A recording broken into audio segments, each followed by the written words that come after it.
Vamos então falar um pouquinho do São Paulo, trazer informações ao vivo, direto do CT da Barra Funda com Renato Peters. Alô, Peters, boa tarde para você. O que rolou aí? Boa tarde, Felipe, Casão, tudo bem? Vai rolar daqui a pouquinho uma entrevista aqui com os diretores do São Paulo, até pra gente saber sobre o assunto do Trellis e também do Everton Felipe. Tava meio que tudo certo para os dois irem pro Cruzeiro, mas aí o Trellis disse que não, o Trellis quer permanecer no São Paulo. A gente vai saber da diretoria daqui a pouquinho sobre essa situação. O time do São Paulo voltou a treinar aqui no CT da Barra Funda depois daquele período lá no CT de Cotia, no CT da base, né? O que a gente viu nesse período de treinamento foi o seguinte: o Hernanes muito bem, já virou titular do time do São Paulo, e o Alexandre Pato, que continua no... né? Esses foram os dois lados dessa moeda aí. Agora então está começando essa entrevista coletiva, tá ali o Raí e o Lugano, você vai acompanhar ao vivo agora no Globoesporte.com. Felipe? Conseguir realizar essa situação sem atrapalhar a comissão técnica que sofreu com muitas trocas nos últimos anos. Bom, eu começo aqui, depois aberto. Bom, primeiro de tudo, quer dizer, a situação do São Paulo não é diferente da maioria dos clubes aqui do Brasil, muito pelo contrário, e o São Paulo tem aí como algo positivo a formação de diversos jogadores talentosos que chamam a atenção do mercado. O ano passado, em 2019, a gente investiu bastante, formou um grupo forte, mesclando jogadores de mais experiência, com nível aí do Daniel Alves, né, o capitão da seleção brasileira, tudo que ele representa dentro e fora de campo. Então foi uma construção aí de um elenco forte, e isso não impediu da chegada e amadurecimento, chegada de alguns jovens e amadurecimento de outros jovens, que são ativos do clube. A gente sabe da responsabilidade financeira, como eu falei, não é muito diferente disso, da maior parte dos grandes clubes mesmo brasileiros. E a gente hoje tem um número de jogadores jovens, talentosos, que chamam a atenção do mercado grande. Então a questão de equacionar esses ativos, o momento, e acho que a gente tem hoje, além do que em vários clubes, vários jogadores, a gente também tem substitutos, né, já treinando com a gente há algum tempo, que podem também, caso de uma saída, já ter uma substituição alta. Boa tarde a todos, feliz ano também. Só complementando o que o Raí falou, Ivan, acho que uma coisa a se destacar, né, é que no fim do ano passado a gente sabe que existe o exercício fiscal que acaba em 31 de dezembro, enfim, não só no São Paulo como todas as empresas.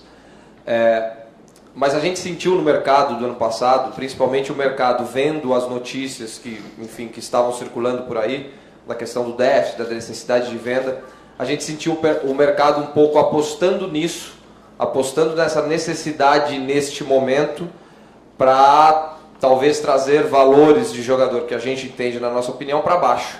E é por isso que a gente acabou não concluindo algumas situações do ano passado, porque a gente não sentia que, em nome do exercício fiscal, por mais importante que ele seja, nos fazia sentido depreciar um ativo que seja nosso. Então, complementando o que o Raí falou, o São Paulo sempre, e os jogadores do São Paulo, principalmente os mais novos, mas não só os mais novos, né, tem outros jogadores que também têm valor de mercado, eles estarão sempre girando no mercado, no nome dos clubes grandes de fora e etc. Mas o mais importante disso é ratificar que o São Paulo tem ativos. Né? Lógico que se a gente quisesse resolver essa situação do dia para a noite, a gente podia pegar os nossos ativos, fazer um pool de ativos aqui, vender todo mundo, e a gente ia botar tranquilamente 250, 300 milhões de reais para dentro, mas não é o que a gente quer. Não é do que o São Paulo vive, não é do que o São Paulo se alimenta, e é por isso que a gente não faz isso. O nosso desafio está sempre encontrar o balanço, exatamente da tua pergunta, entre vender os atletas na hora certa, no momento certo, pelo preço que a gente entende adequado, sem que prejudique o clube. Né? Entrando um pouquinho já neste mercado aqui, independentemente se algum jogador sair agora, próximo ou não, eu acho que o mais importante é que a estrutura do time vai continuar. Né? Claro que pode um ou dois saírem, a gente não sabe, a gente ainda não tem sinalização disso tão concreta para falar. A sinalização concreta que a gente tem é que o nosso time, a nossa espinha dorsal do time, ela permanece. E é isso que a gente tem valorizado já há algum tempo, não de hoje. Vou perguntar para você, por favor. Você, nesses 2 últimos anos, fez uma montagem do time do São Paulo, né? Você falou que começou ano passado, mas já viu algumas contratações sendo feitas em 2018. E o ano passado, principalmente, você disse, ó, estamos montando uma base forte para colher frutos futuros.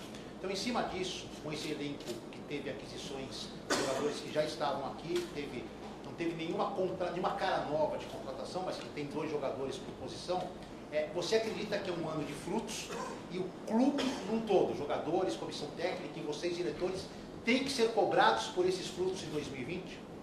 Bom, isso na prática se vê, né, de 2018 para 2019, já tiveram menos mudanças do que 17 para 18 e agora 19 para 20 ainda mais. Isso mostra que não teve grande necessidade porque tem essa estrutura, essa base bem estruturada. Na questão da cobrança, a gente já é cobrado desde o início, não só agora, mas obviamente que a gente se cobra, né, mas ainda mais agora porque tem um tempo de trabalho, um grupo forte, a gente se cobra, nós mesmos e também o grupo. E para você, Pássaro, por favor, o São Paulo já liberou alguns jogadores e está tentando liberar outros que estão em disponibilidade. O quanto já diminuiu a folha, não sei se você falar em valor, mas em porcentagem, diminuiu a folha, atingiu já a meta que vocês estipularam de diminuição de folha de pagamento? E se o orçamento que vocês têm para 2020, o pagamento das parcelas do Volpi compromete muito, enquanto compromete esse orçamento do futebol para 2020? Sobre a economia, eu prefiro não falar em valores, até porque, como se passou nem um mês, né, Edu? Ainda que o contrato, por exemplo, vou dar um exemplo do Hudson, né? O Hudson está emprestado pelo ano todo, a gente já pode contar a economia do Hudson, mas ela vai ser realizada mesmo quando ele ficar um ano lá, né? E por algum motivo esse empréstimo não se rescindir.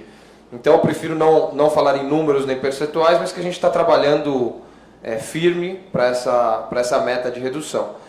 Sobre as parcelas do Volpi, a gente conseguiu, né, parcelar a entrada do ano passado, então a gente conseguiu ter um prazo diferente, tudo alinhado com controladoria e também financeiro, e a gente sabe que em algum momento do ano, exatamente essas parcelas, elas, não todo o valor, mas uma parte ela precisa voltar de algum jeito com alguma nova receita.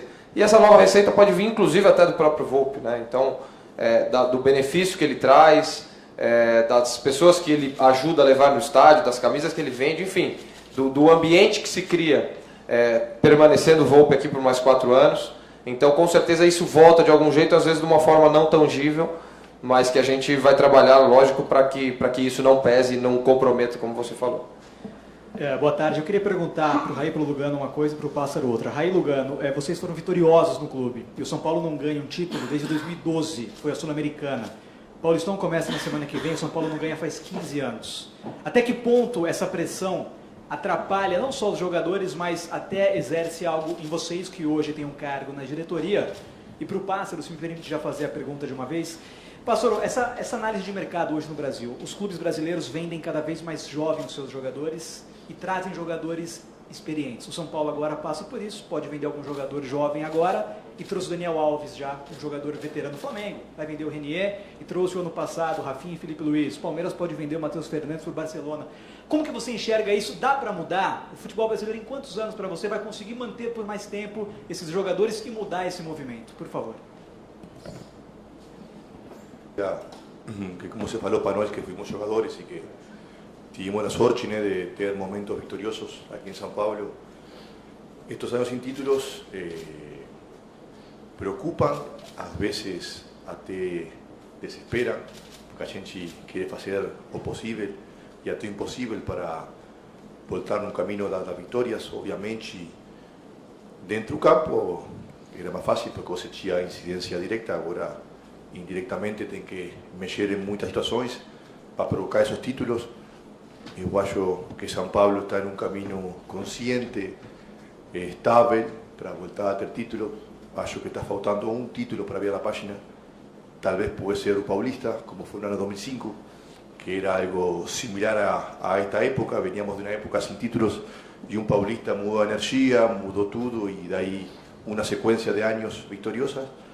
Estamos desejando, procurando esse momento de voltar a levantar uma taça.